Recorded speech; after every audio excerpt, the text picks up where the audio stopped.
Hi guys, welcome back to my channel. And for today's video, i-review natin itong Stanley Multipurpose Lubricant Spray. So actually, kaya ako binili to kasi bala ko sanang linisan tong folding knife ko. As you can see, very rusty and napakadumi ng kutsilyo ko. No? So, ito ang gagamitin ko para malinis natin yung mga rust ng folding knife. Ayan, ang daming kadawang guys, at saka ang dumi niya na talaga. So first time ko nalinisan to, first time ko lilinisin itong kutsilyo ko guys. So hopefully may balik ko rin na maayos. No? So yun nga, gagamitin natin tong Stanley spray. So Stanley, kilalang kilala ang brand na Stanley, especially for its tools and accessories, no? So ang kasama nito, itong nozzle nito, very maliit, no? So palagay lang natin ito. Shake ko na muna. Shake ko na to guys. Shake natin ulit. Kasi sabi, shake well before use, no? So again, kilalang kilala si Stanley for its tools, no? Nakita na kayo mga Stanley cups and everything, mga accessories, no? So kaya ako, actually dapat WD-40 ang bibiling ko, kaso nga lang itong Stanley is actually on sale, no? Naka 20% off ata sila sa Blade. So kung makapunta kayo sa mga Blade na stores, nabili ko to sa Alabang Town Center guys. It's on discount. Kaya from 270, ito yung original price yan, 279, no? Bumaba siya sa 220 plus. Alright? So, try natin kasi based sa mga reviews na tinignan ko, very effective na lubricant ito si Stanley, no? Tsaka talaga nalilinisan niya yung mga rust, no? And also nape-prevent niya yung mga rust, no? So sa ngayon, ini-sprayan ko lang yung mga ito nga pala yung handle nung nung kutsilyo ko. So gagamitin ko rin tong pang-protect kasi it says here it says on the description that it also protects your stuff from corrosion. Kukuha ko ng especially sa mga high humidity na place, no? So this will protect yung mga gamit natin. Very easy to apply guys, as you can see. Na-apply ko lang siya na maayos. Because of this nozzle, the nozzle na malipis, yung mga mahirap na malagyan na space, yung mga spasyo, madali mong ma-applyan nitong Stanley lubricant. Okay? So kukuha lang ako ng pamunas, tingnan natin kung magiging okay.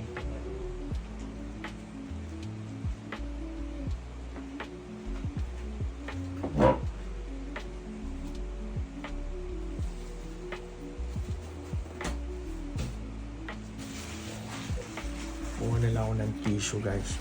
Try kong punasan ito. Yan guys, kita nyo. Tanggal yung mga dumi.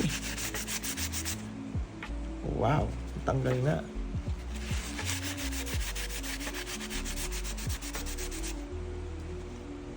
May gas lang siya guys. Pero tanggal Oh, tanggal ang dumi guys.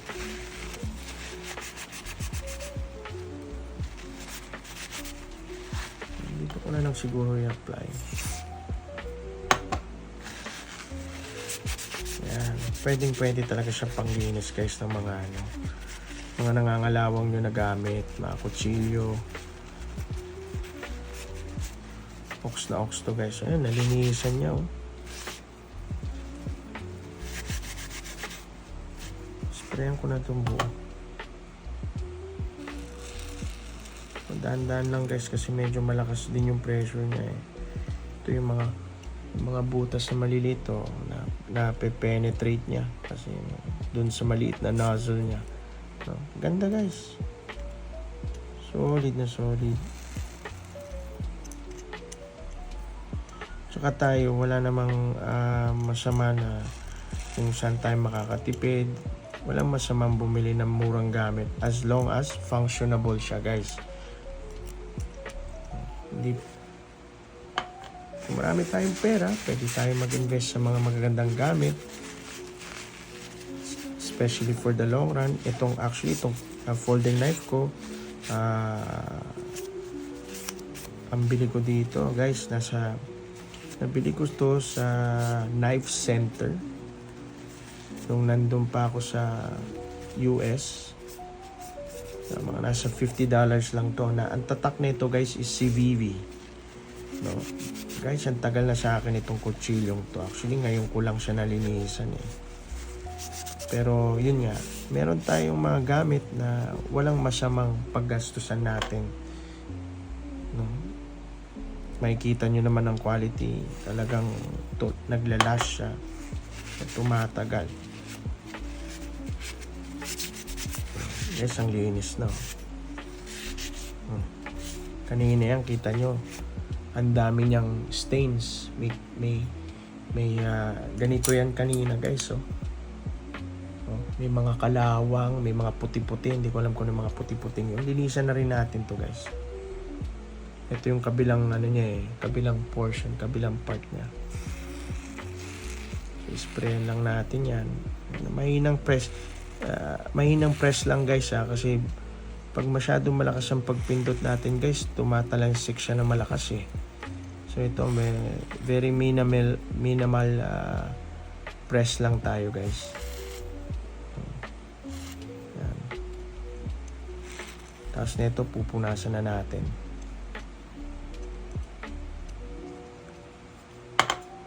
So solid nga itong product na to, guys. Lalo na it's on sale.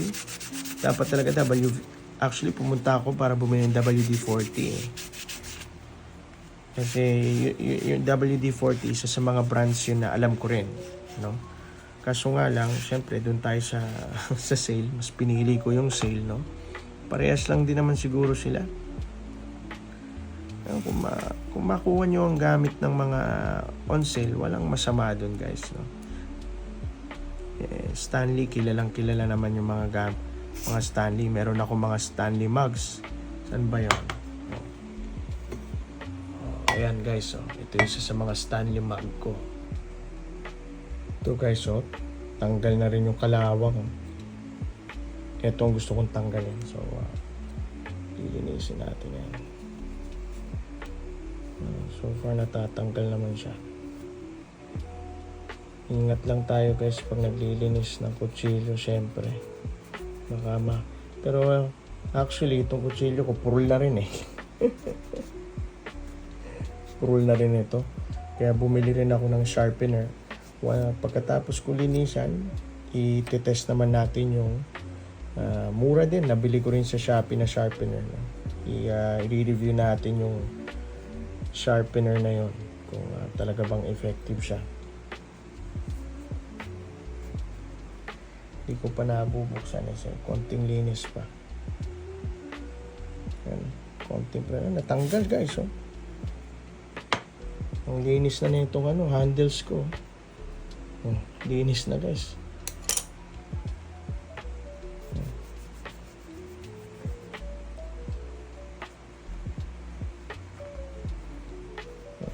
Ox na.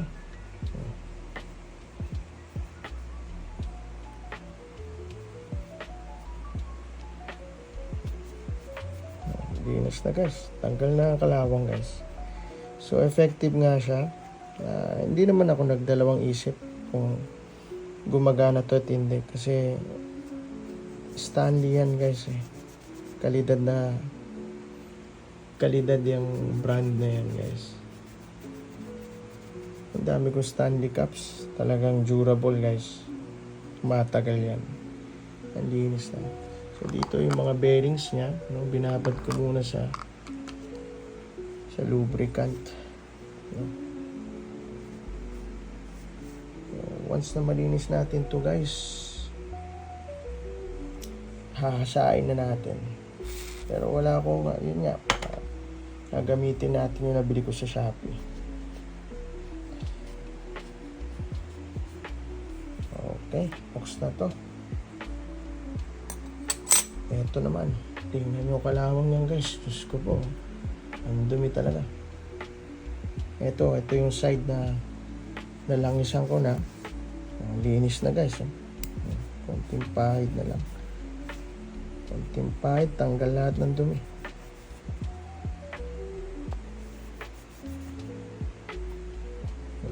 Tanggal talaga. Nakakatanggal talaga siya ng kalawang.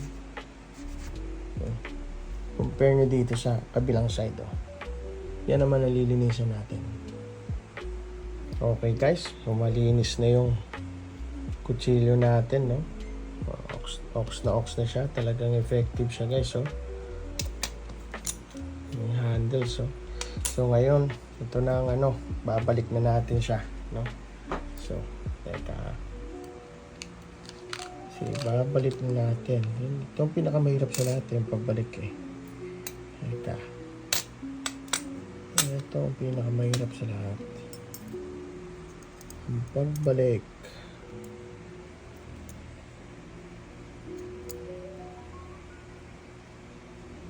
Okay. Stop lang natin to. Okay. Stop na siya. So, ito. Ganito to guys bago yan babalik natin yung handle ganyan yan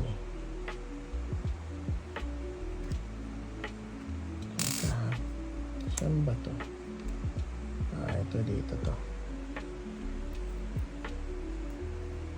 yun okay so babalik na natin to kutsilyo ingat lang natin guys may mga bearing to. So, na-lubricate naman na natin to. So, okay naman na siya. Oops.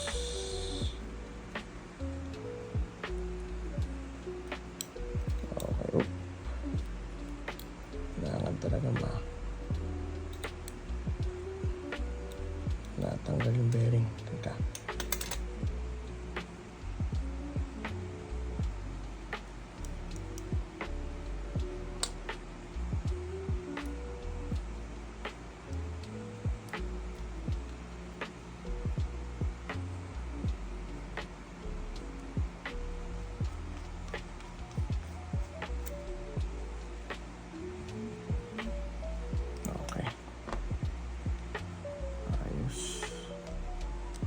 Sa kabila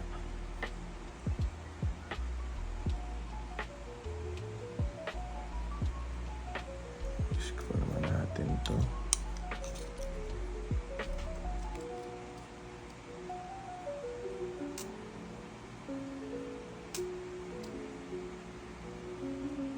okay, so sprayan ko muna to yung mga screw niya. Yaw.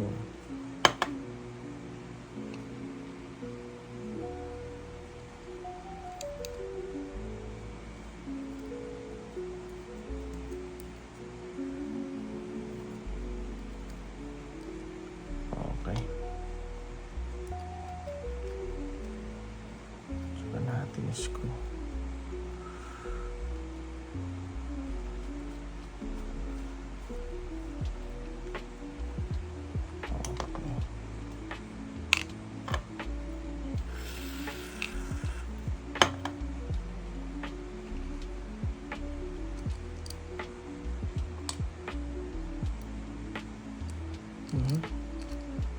Magnet siya guys.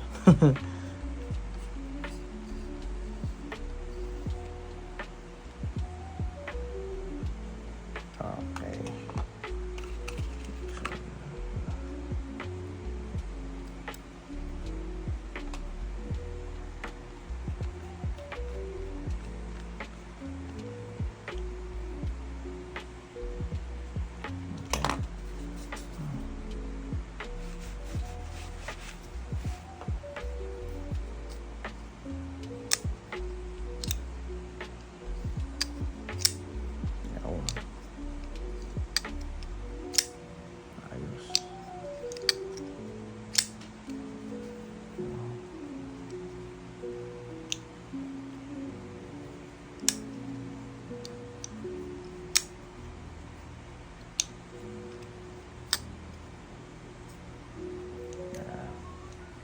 Okay naman na siya.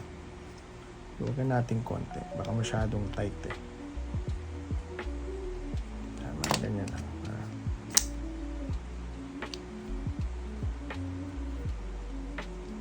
Yan. Masyado nga siya maskip, guys. Yan. Ayos. Ayos na yung ganun. Secured naman yan eh. Okay.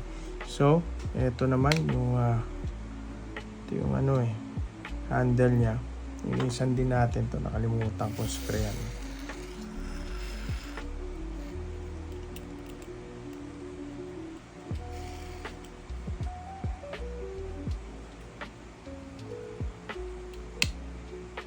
Kaya muna natin. Yan. Ito yung handle.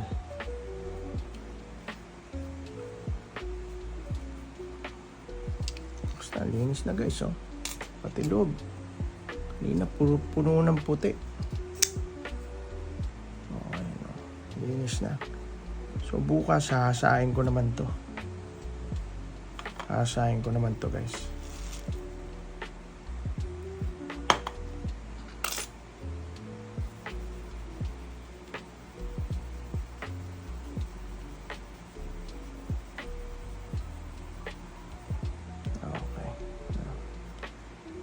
Sahin naman natin to bukas.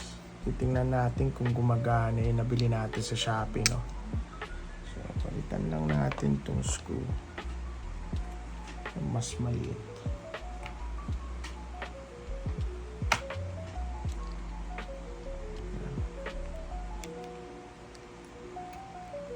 Okay. So, dito natin ikakabit yan.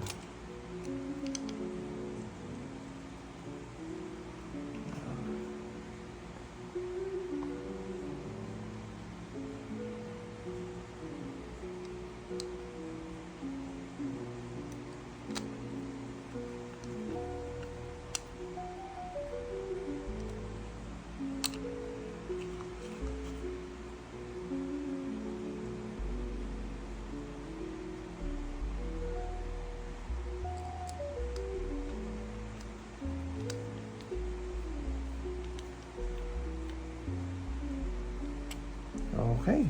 So, yun lang siguro, guys. Okay na okay to si Stanley. Panglinis. No? And masasabi ko na effective kasi dito sa video na to mismo, nakita nyo naman, ang dumi ng kutsilyo ko. Pero, panis yan kay Stanley, guys.